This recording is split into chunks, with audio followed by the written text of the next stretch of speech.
राम राम जी सारे ने स्वागत आपका एक और नई वीडियो में। बात करेंगे एबीसीबी कोर्ट केस की जो ऑर्डर आए हैं उसका क्या असर रहेगा। 25,000 जो भर्ती हुई थी उसमें क्या जो है नया मामला देखने को मिलेगा, और 5600 पुलिस कांस्टेबल के बारे में, और साथ में जो है 20 ग्रुप का क्या रहने वाला है। तो सबसे पहले तो बात कर लेते हैं जो एबीसीबी कोर्ट केस का जो ऑर्डर आया है उसके तहत रिजल्ट जो है वो रिवाइज होगा सिर्फ। ठीक है, रिजल्ट रिवाइज होगा, एग्जाम दोबारा नहीं होगा। ठीक है, तो होगा क्या नया, इसके अंदर क्या असर पड़ेगा, किस पे असर पड़ेगा, इस पे बात करें तो आप सभी को पहले पता है कि पहले प्री सीईटी हुआ था।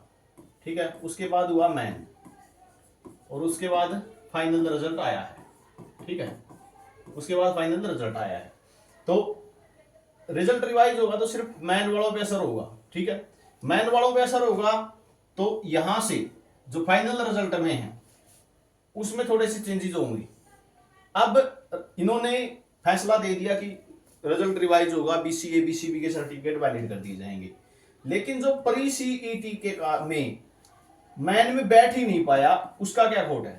ठीक है, तो यहां से भी दोहरा रवैया निकल के सामने आता है कि प्री सीईटी में जो बच्चा बीसीए या बीसीबी से था, ठीक है, बीसीए बीसीबी से था, जो जर्नल में काउंट नहीं उसका, ठीक है, या कह सकते हैं एज के कारण हरियाणा पुलिस में उसको छूट नहीं मिल सकी बीसीए बीसीबी में, और उसका सर्टिफिकेट वैलिड नहीं था, तो इस कारण से उसको बीसीए बीसीबी में जो 3 साल की छूट है वो नहीं मिल सकी।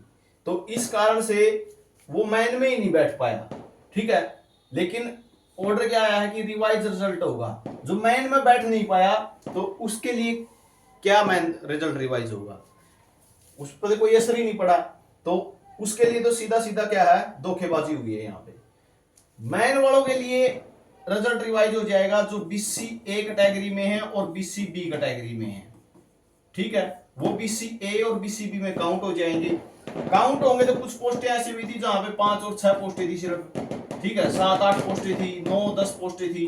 तो बीसी ए की और बीसी बी की आपस में कट ऑफ में क्या होगा, जो बीसीए की कट ऑफ है और बीसीबी की कट ऑफ, दोनों कट ऑफ में क्या होगा, उतार चढ़ाव होगा। जब बच्चे नए शामिल होंगे जर्नल से वहां पे, तो क्या होगा, पोस्टें चेंज हो जाएंगी यहाँ पे। ठीक है, कोई कैंडिडेट 6 पोस्टें थी, 6ठी पोस्ट पे तो था, लेकिन नया कैंडिडेट आने के कारण वो 7वीं रैंक पे चला गया, तो वो उसकी पोस्ट वो नहीं रहेगी, वो नीचे वाली पोस्ट पे आ जाएगा। ठीक है, तो यहां से ये नया समीकरण बनता है। लेकिन प्री सीईटी वालों के लिए कोर्ट में कुछ नहीं था। ठीक है, कोर्ट केस के ऑर्डर में कुछ नहीं है, सिर्फ रिजल्ट रिवाइज के लिए बोला है, और रिजल्ट रिवाइज होने से सिर्फ यही होगा कि पोस्टें बदल जाएंगी। बात आती किसी की नौकरी भी जा सकती है कि ऐसा नहीं होगा। ठीक है, जो सीटें वैकेंट पड़ी हैं उनसे ही फिलअप कर देंगे, ऐसा नहीं होगा कि किसी की नौकरी चली जाए। लेकिन यहाँ पे ये समीकरण बदल जाएगा कि पोस्टें चेंज हो सकती हैं। ठीक है, जो हो सकता है कोई ग्राम सचिव था, ठीक है, तो वो हो सकता है कलर की पोस्ट पे आ जाए, यानी नीचे वाली पोस्ट पे आ जाए, क्योंकि पोस्टों की संख्या भी मैटर करती है। पोस्टों की संख्या मैटर करती है, खासकर उन पोस्टों पे होगा जो बड़ी पोस्टें थी। ठीक है, यानी कि लेवल 6 की जो पोस्टें थी और पोस्टों की संख्या थोड़ी थी, तो वहां पे हो सकता है उनकी पोस्ट छीन जाए बीसीए बीसीबी के नए कैंडिडेट शामिल होने के कारण। तो बीसीए बीसीबी कोर्ट केस का तो मामला यही रहेगा। परी वालों के लिए इस ऑर्डर में कुछ भी नया नहीं है, परी वाले वैसे के वैसे ही रहेंगे। ठीक है, यानी मैं एग्जाम दोबारा नहीं होगा बिल्कुल भी। जो ऑर्डर है उसको कह ही नहीं सकते कि ये परी वालों के लिए कुछ मौका देगा कि नए बच्चे शामिल किए जाएं, तो ऐसा कुछ भी ऑर्डर में नहीं है। तो बीसीए बीसीबी कोर्ट केस के लिए फिलहाल यही है। आगे बात करें 5600 पुलिस कांस्टेबल के लिए।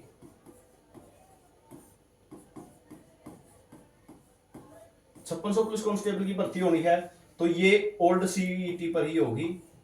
ठीक है, ये 100% तय हो चुका है। साथ में फॉर्म जो आपको दोबारा भरने का मौका नहीं मिलेगा। ठीक है, फॉर्म दोबारा भरने का मौका नहीं मिलेगा। जो सीईटी के माध्यम से क्वालिफाई हैं, ठीक है, तो उनके लिए बिल्कुल बेस्ट अपॉर्चुनिटी कह सकते हैं रहेगी, क्योंकि कंपटीशन ज्यादा नहीं रहेगा।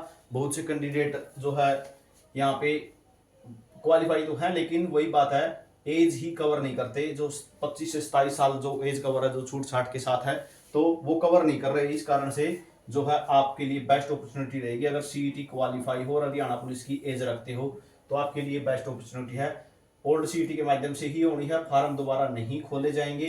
अगर भर दिया था तो ठीक है, नहीं भरा था तो भाई आपकी गलती है, क्योंकि एक बार और मौका दिया था इन्होंने, ठीक है, एक बार और मौका दिया था 1-2 दिन के लिए, अब नहीं भरा तो वो गलती आपकी है। उसके बाद बात कर लेते हैं 20 ग्रुप के बारे में, ठीक है।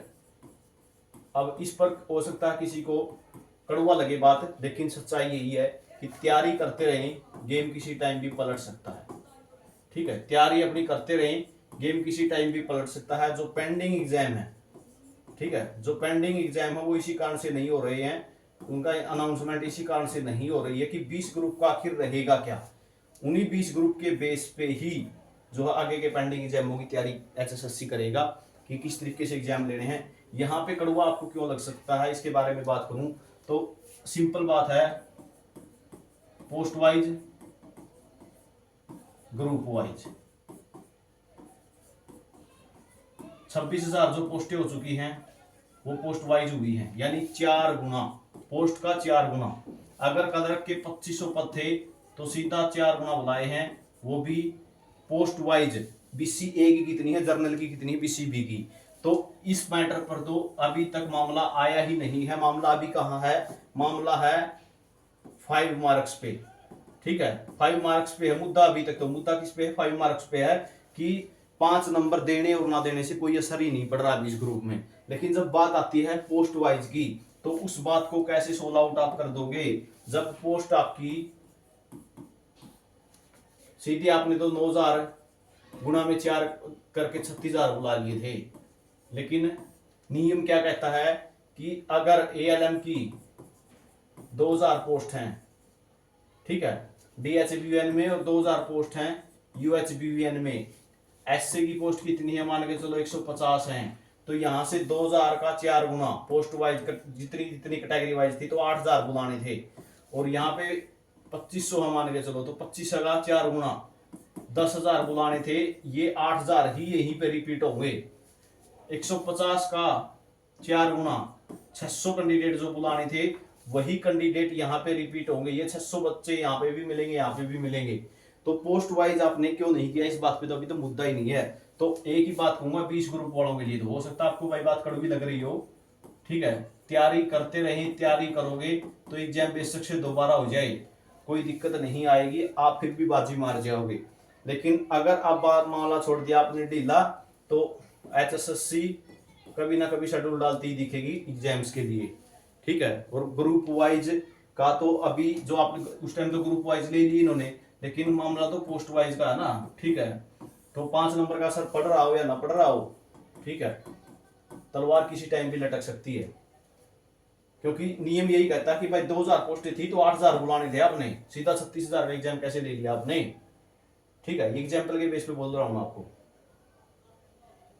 तो ये जानकारी आपके लिए रहेगी। अब स्टाफ नर्स का ये मान के चलो, ठीक है, 400 पोस्टें हैं तो कितने बुलाने चाहिए थे, 2400 बुलाने चाहिए थे, सभी का एग्जाम सबका फटाफट ले लिया इकट्ठा ही करके। तो ये जानकारी आपके लिए रहेगी। पोस्ट वाइज भरवा लिया था, फिर इन्होंने पोस्ट भरवा ली थी, तो ग्रुप वाइज लिया गया था। पोस्ट वाइज के बेस पे किसी टाइम भी बाजी पलट सकती है, अपनी तैयारी कंटिन्यू रखें। तो ये जानकारी रहेगी, हर अपडेट मिलती रहेगी। चैनल को कर लेना सब्सक्राइब। वीडियो आपने देखा इसके लिए बहुत बहुत धन्यवाद।